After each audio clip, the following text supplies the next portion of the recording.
गीता रामायण बहुत पढ़ी पर खुद से पेट छुड़ा न सके।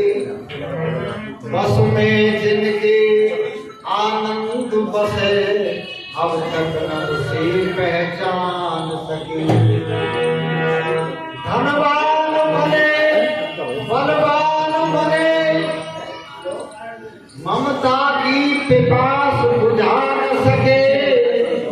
रणधीर बने रणधीर बने बसदा को बस में डाल सके।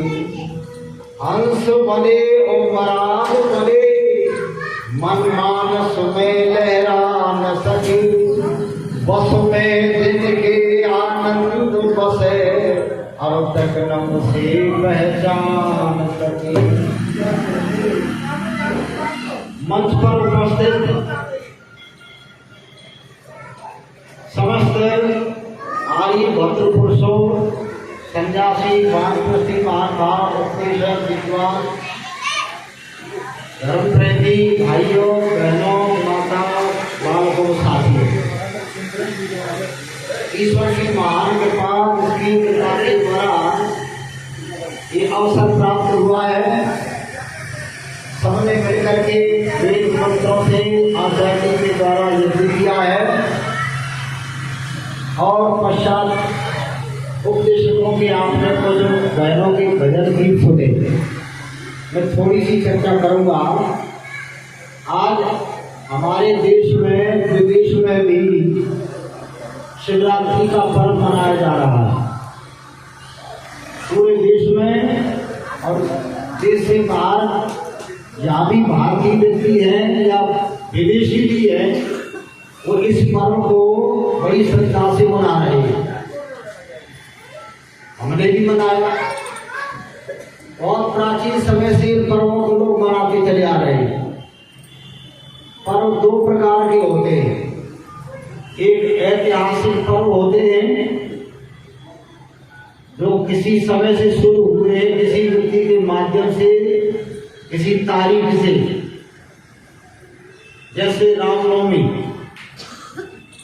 रामचंद्र जी के समय से, कृष्ण जन्माष्टमी, कृष्ण जी के जन्म से।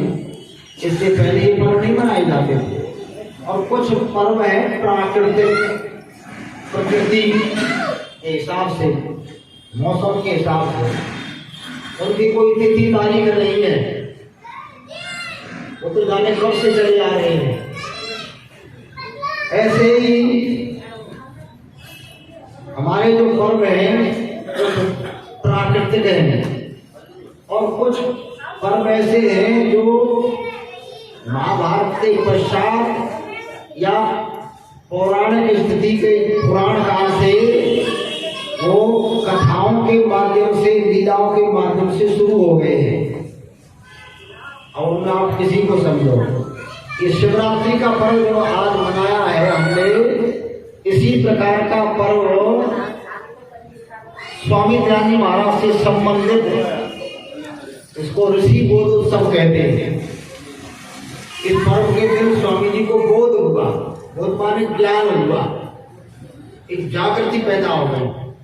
तो सब आपने पढ़ रखी है, उसकी मैं ज्यादा व्याख्या नहीं करूंगा। महर्षि दयानंद महाराज जी के पिताजी करसनलाल तिवारी जी शिव के उपासक थे। शिव के उपासक। उन्होंने अपने बच्चे से कहा कि तुम भी व्रत रखो, उपवास जिसको कहते हैं। ये बच्चा जो था इसका नाम दयानंद नहीं था, मूल शंकर नाम था। मूल शंकर, मूल शंकर नाम क्यों रखा?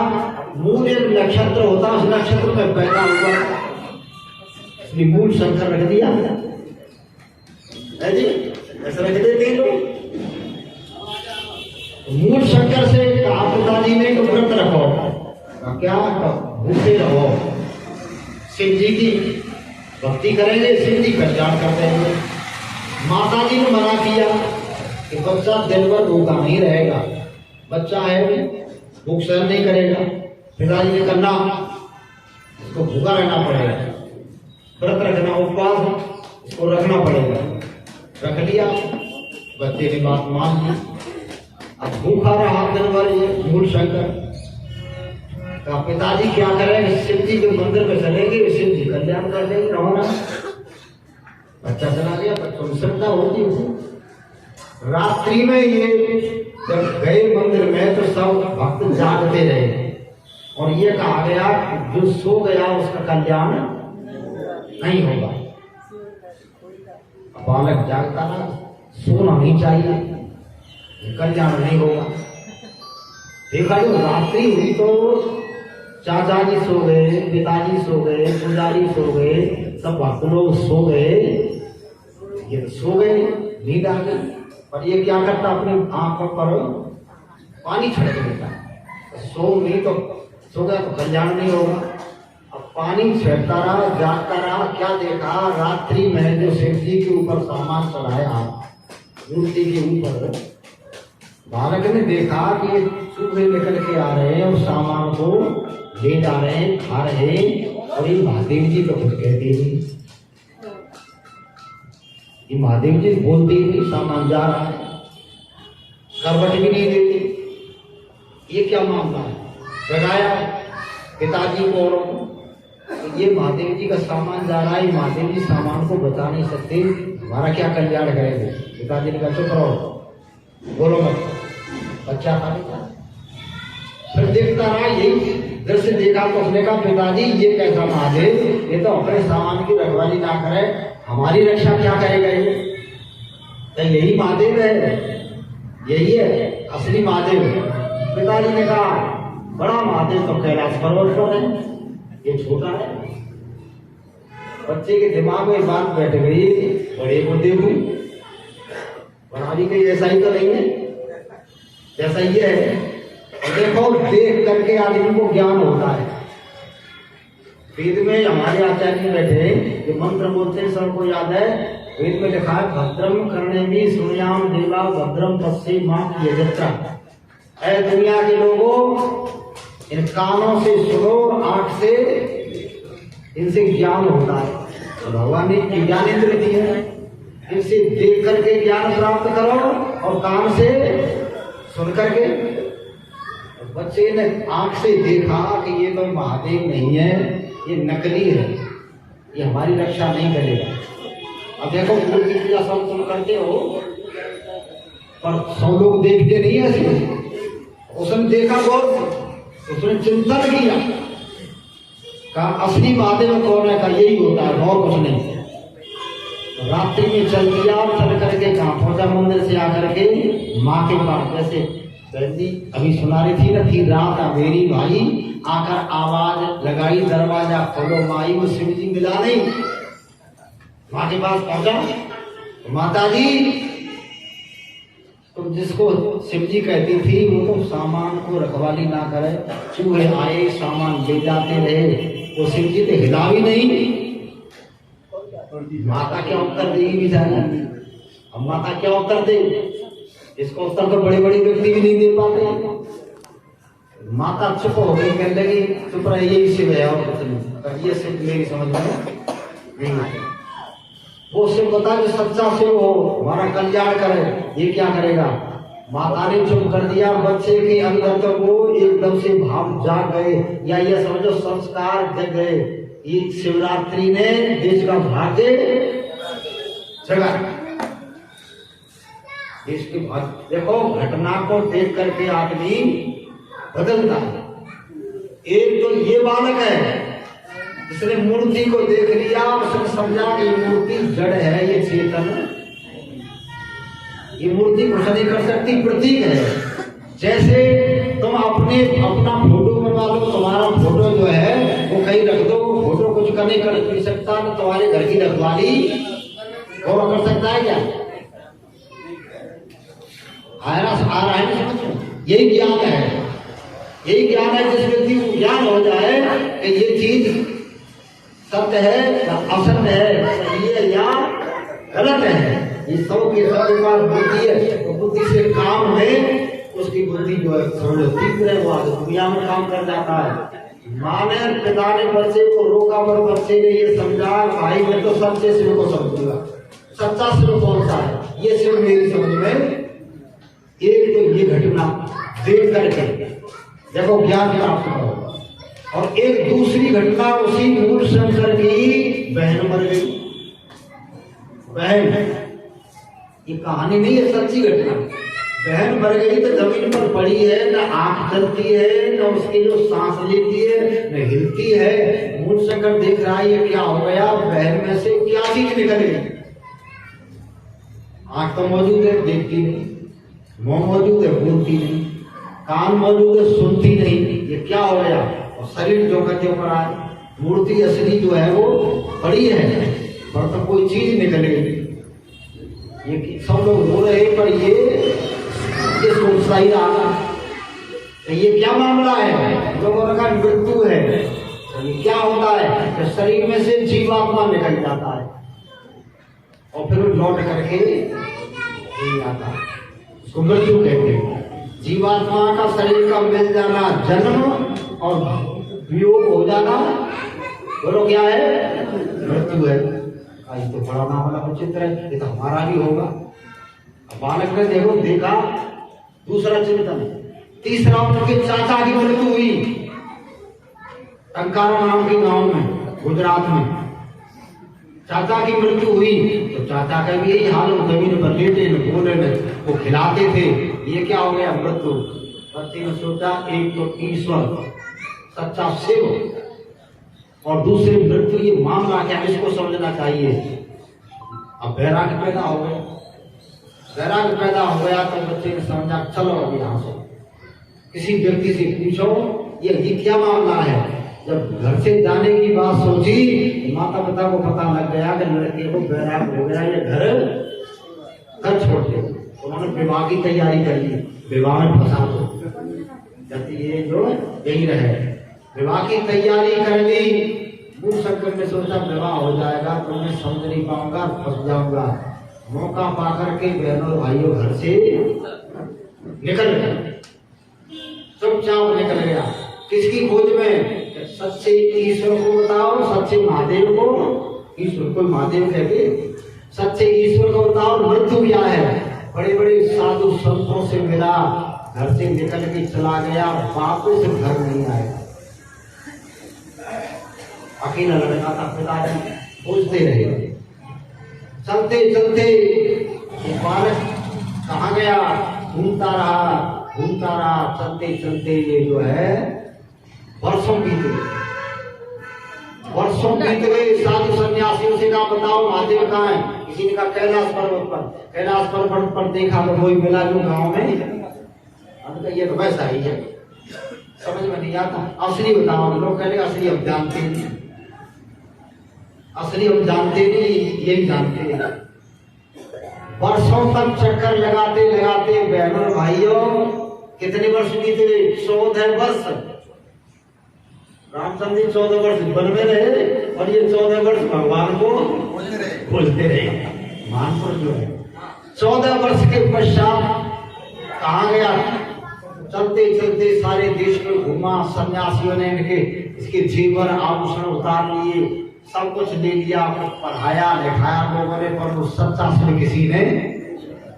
तो एक संत मिला जिसका नाम था पूर्णानंद। ऐसे संत कोई मिल गए। पूर्णानंद से जाकर के कहा महाराज मुझे अब तुम संन्यास दे दो, संन्यास दे दो। ये आपने कई बार सुना है, मैं सुनाता रहा, आज अवसर है इसलिए पूर्णानंद से कहा मुझे संन्यास दे दो। पूर्णानंद ने देखा ये जवान बड़ा सुंदर और स्वस्थ और संन्यासी बनना चाहता है। पूर्णानंद ने ये बात कही, कविता की 2-3 लाइन सुनकर पूर्णानंद संत क्या कहने लगे, काम क्रोध मद मोह लोभ तेरे पथ में आगे अड़े जाएंगे, ऐ बालक नादान मान तेरे दोनों लोग बिगड़ जाएंगे, ऐ बालक नादान मान तेरे दोनों लोग बिगड़ जाएंगे। काम क्रोध मद लोभ मोह तेरे पथ में आगे अड़े जाएंगे, बालक नादान मानते दोनों लोग बिगड़ जाएंगे। तेरे जैसे लड़कों ने ही इस आश्रम को नष्ट किया, संत हुए बदनाम, देश में कितना बड़ा अनिष्ट किया। भावुकता में बन सन्यासी अपना जीवन भ्रष्ट किया, सदाचार का बाना त्यागा, अनाचार को पुष्ट किया।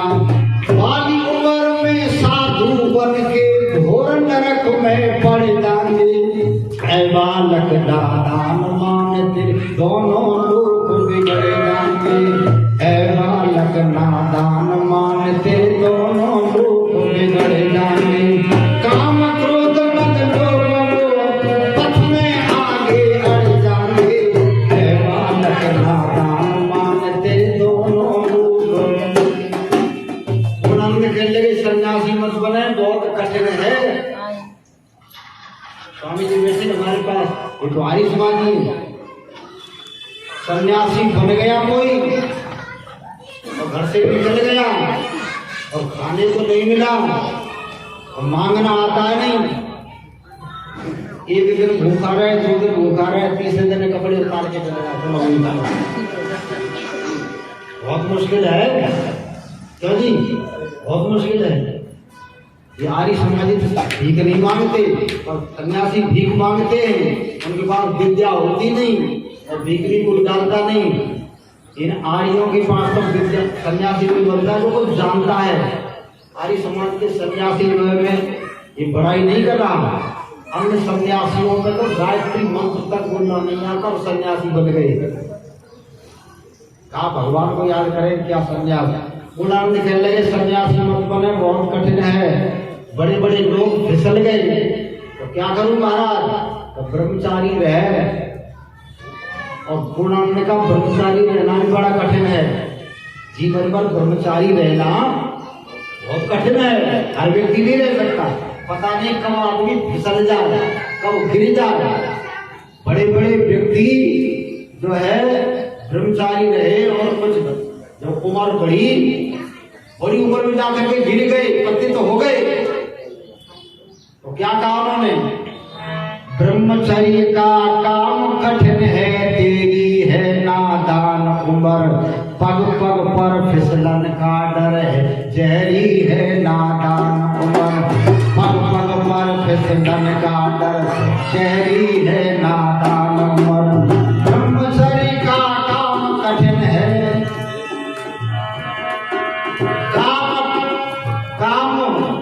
काम देव की मार निराली, मत माने नादान उम्र, सोच समझ के पग धरना, मत बनना नादान उम्र।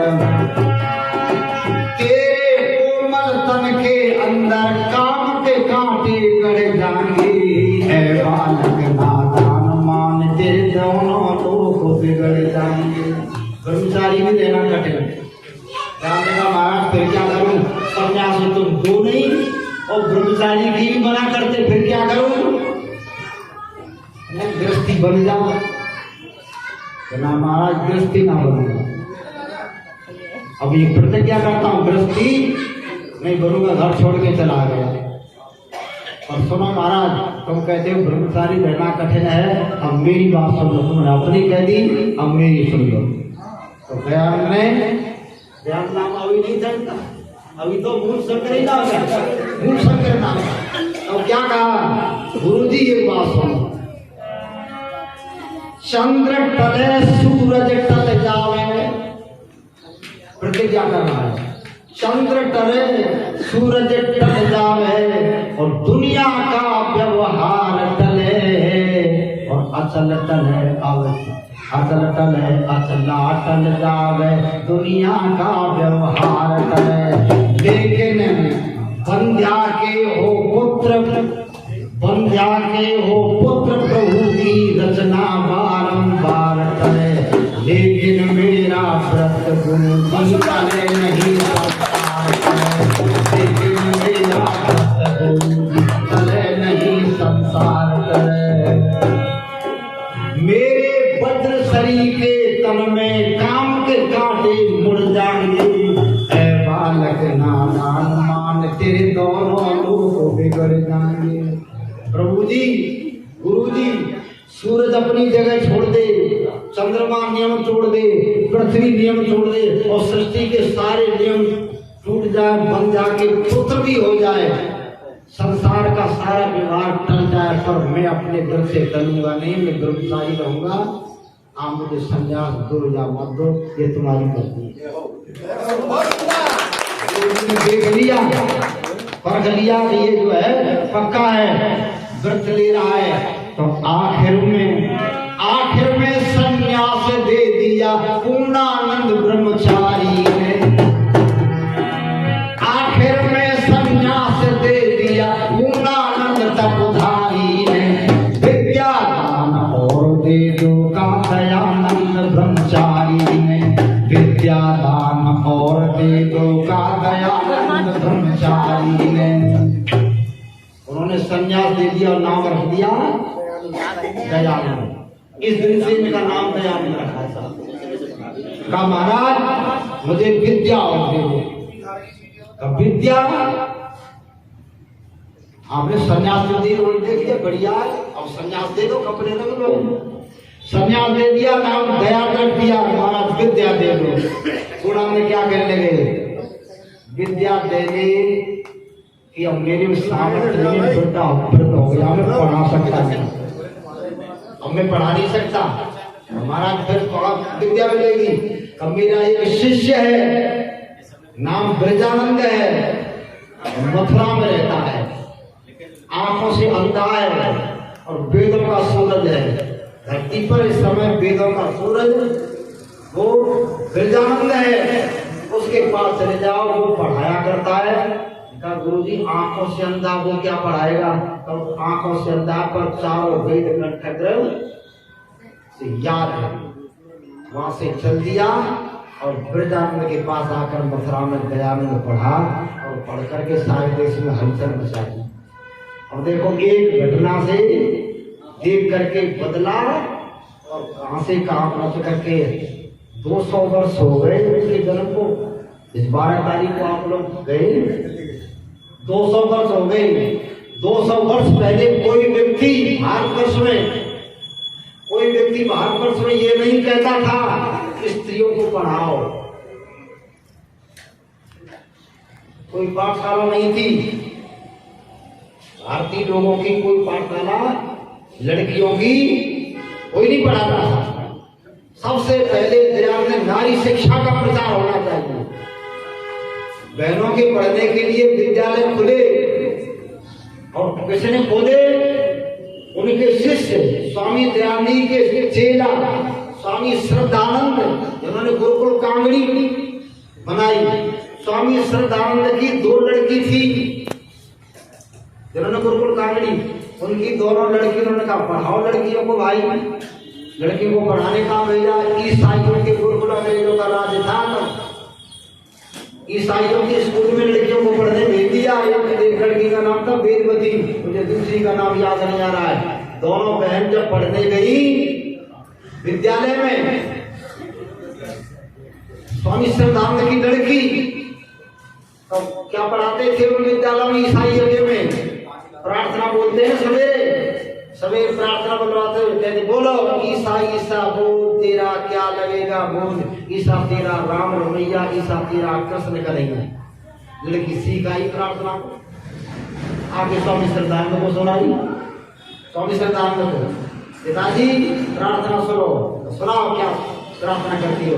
ईसा ईसा बोल, ईसा मसीह को मानते थे वो लोग, ये सिखाते थे। ईसा ईसा बोल तेरा क्या लगेगा बोल, ईसा तेरा राम रमैया, ईसा तेरे कृष्ण कन्हैया, ईसा ही राम है, ईसा ही कृष्ण है, ईसा ईसा बोलो। स्वामी श्रद्धानंद देखा ही तो लड़की ईसाई बन जाएगी, तो सिखा रहे हैं लड़कियों को। अब मत जाओ उन्हें पढ़ दे क्या करो, तो वहाँ लड़कियों का तो धर्म बदल दिया जाएगा, ये तो ईसा मसीह का पाठ पढ़ाया जा रहा है। उन्होंने कहा बंद करो और लड़कियों की पाठशाला जालंधर में खुली, सबसे पहली पाठशाला जालंधर में। एक दूसरी पाठशाला आर्य समाज ने कहा खोली राजकोट में, दूसरी पाठशाला।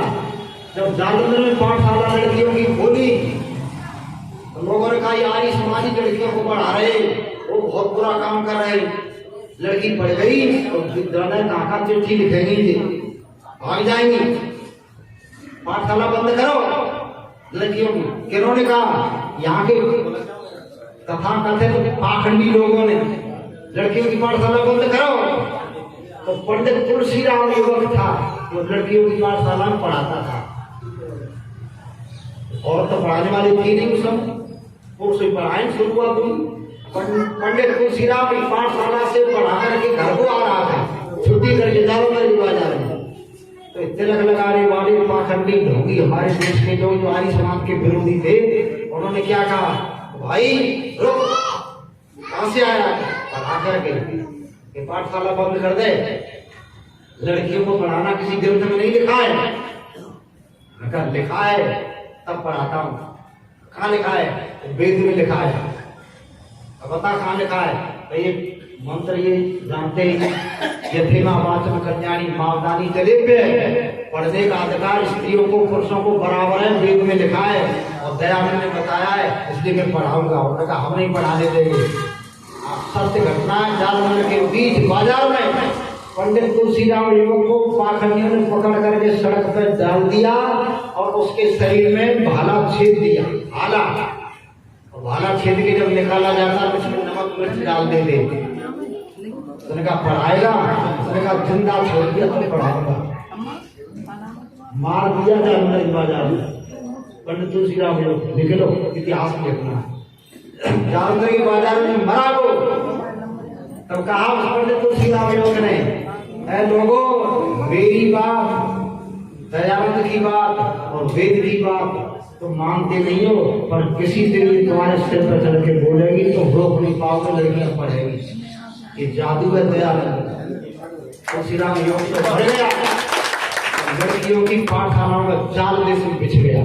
सारे देश में कन्या गुरुकुल खुले और आपके भरतपुर में सबसे पहले शास्त्री किस लड़की ने की जानते हो? सत्यवती और विद्यावती दोनों बहन। कहाँ की? बयाना। वो जो वहाँ रहने वाली थी, जो बल्लभगढ़ के स्वामी थे सत्यानंद महाराज, सबसे पहले भरतपुर जिले में, पूरे जिले में किसी भी बिरादरी में कोई लड़की शास्त्री नहीं, तुम्हारी यहाँ की लड़की सत्यवती और जो विद्यावती दोनों बहन और लड़की की पाठशाला कन्या भोसावर आर्य विद्यापीठ हमारे यहाँ खुली।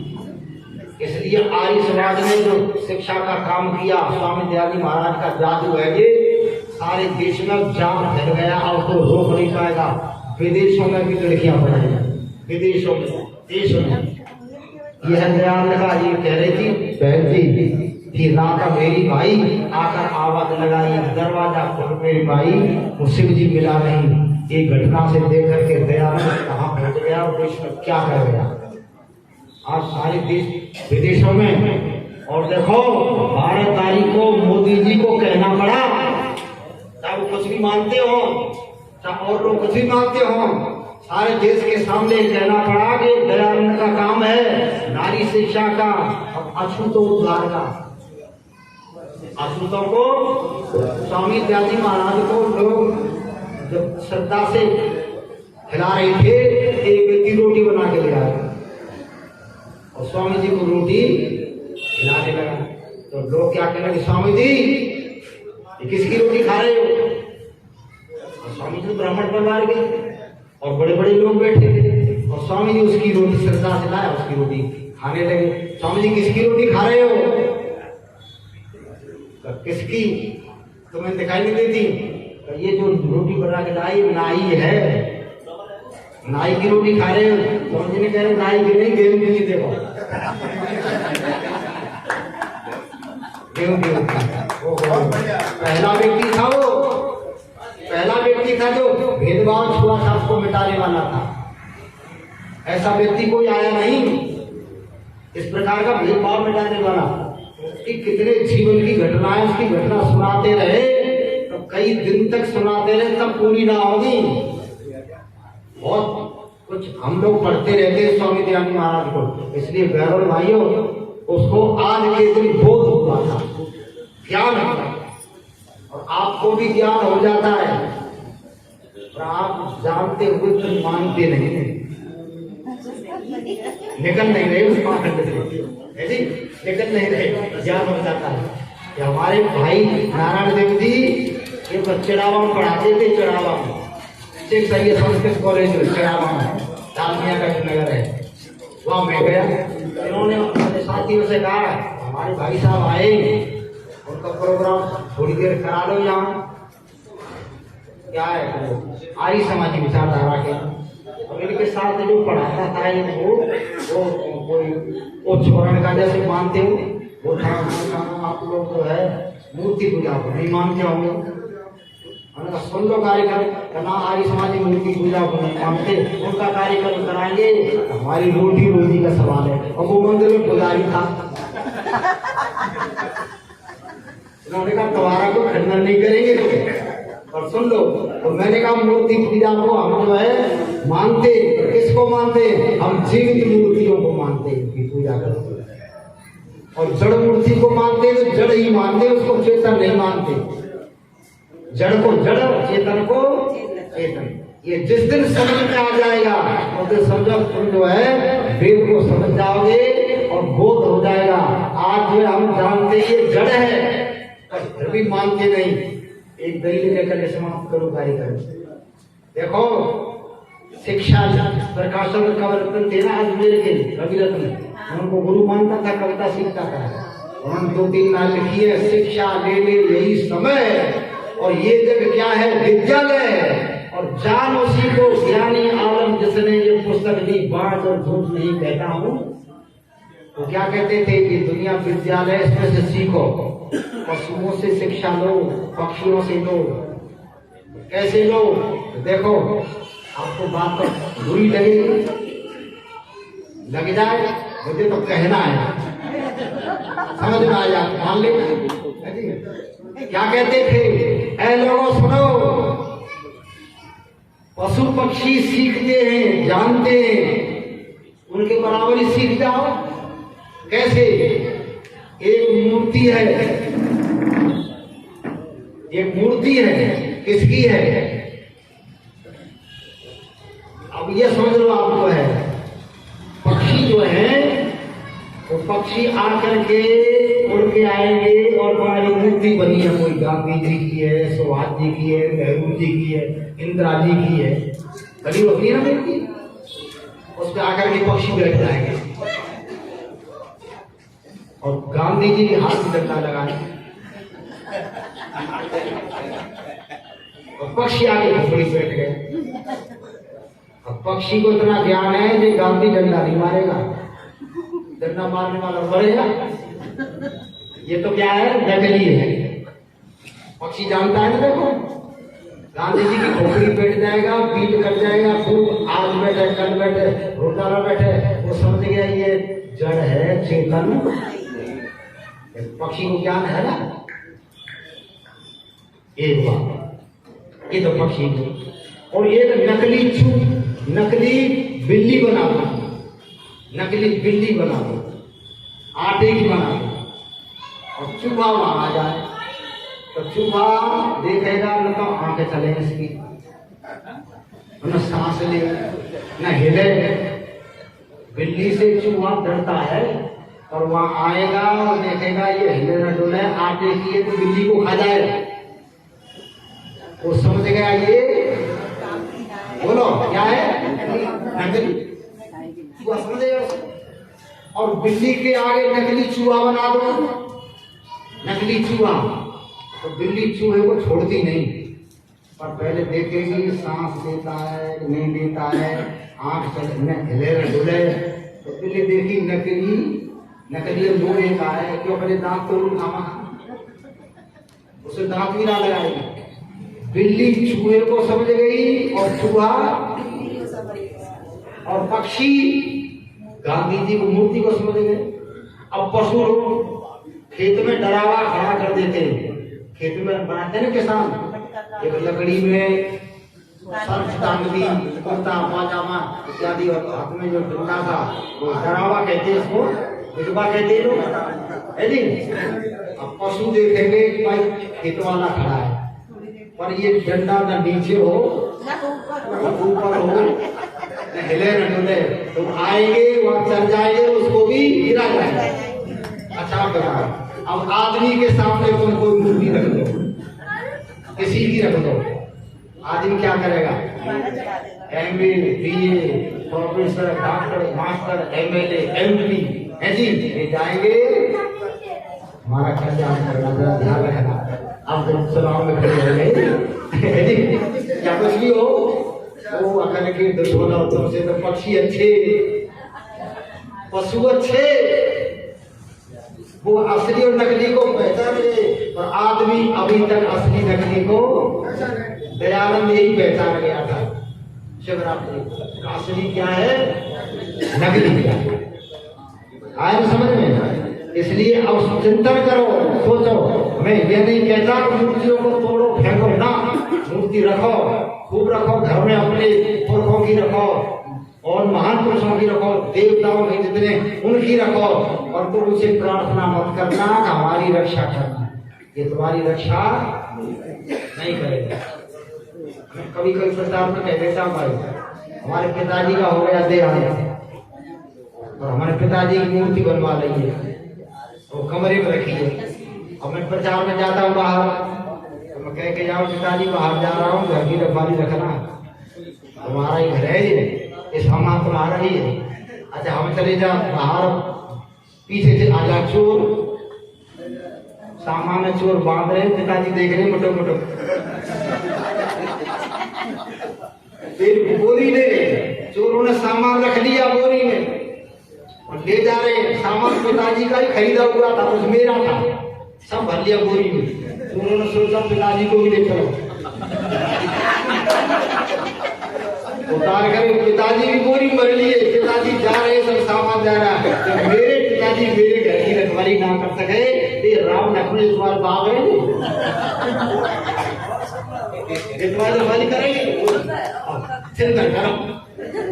अब सोच हो ये बात, ये खंडन नहीं कर रहा है, मूर्तियों को तोड़ करके फेंको मत, मूर्तियों को रखो, मूर्ति यादगार के लिए। हमारे पुरखा ऐसे थे, हमारे पुरखा ऐसे थे, हम भी ऐसे ही बने, तब तो कुछ काम बनेगा। और ये कहोगे पुरखा हमारी रक्षा करे, यदि ऐसे पुरखा रक्षा करते थे ना, मोदी जी सारी मूर्तियों को लेकर के पाकिस्तान के मोर्चे पर, चीन के मोर्चे पर खड़ी करते, रखवाली करना, और हमारी सेना बचेगी, हथियार बचेंगे, और तुमसे ही काम चल जाएगा। तो मूर्ति ने लोग तोड़ देंगे, ले जाएंगे, न देश बचे न मोदी बचे। आ रहा है समझ में? ये मूर्ति रखवाली नहीं कर सकती, ये यादगार के लिए है। इसलिए स्वामी दयानंद महाराज आज के दिन से समझ गए कि मूर्ति जड़ है, ये यादगार के लिए रखो, पर इनसे कोई काम नहीं करवा सकते, तो नहीं पढ़ा सकती, सिखा सकती, रखवाली कर सकती। यही बोध दयानंद को हुआ और उसी बोध को लेकर के दयानंद देश में निकल पड़ा। आज सारी दुनिया में दयानंद ने हलचल मचा दी, और एक देश में नहीं, न जाने कितने देशों में दयानंद के गीत गाए जा रहे। सारी बात आज दयानंद की मानी जा रही है। आज सारी बात चाहे सरकार मान रही हो, तब विदेश के लोग मान रहे हैं, ये सब दयाल का जादू है। उस व्यक्ति ने इस दिल के इस पर्व पर जान करके और उसी विद्या को देश में फैलाया है। बहनों भाइयों, ये थे महर्षि दयाल। हम उसका प्रचार करते और सत्य सत्य को समझो, ज्ञान प्राप्त करो, ज्ञान बढ़ाओ और हर व्यक्ति से ज्ञान सीखो। दुनिया ये विद्यालय है, इसमें से अच्छी अच्छी बात सीखा मिले वहाँ सीखो। आपका कल्याण होगा। बहुत बहुत धन्यवाद। धन्यवाद लड्डू भाई साहब। शब्दों को खजाना जो कभी खाली नहीं होता है, वैसा महसूस होता है कि हम आपके प्रवचनों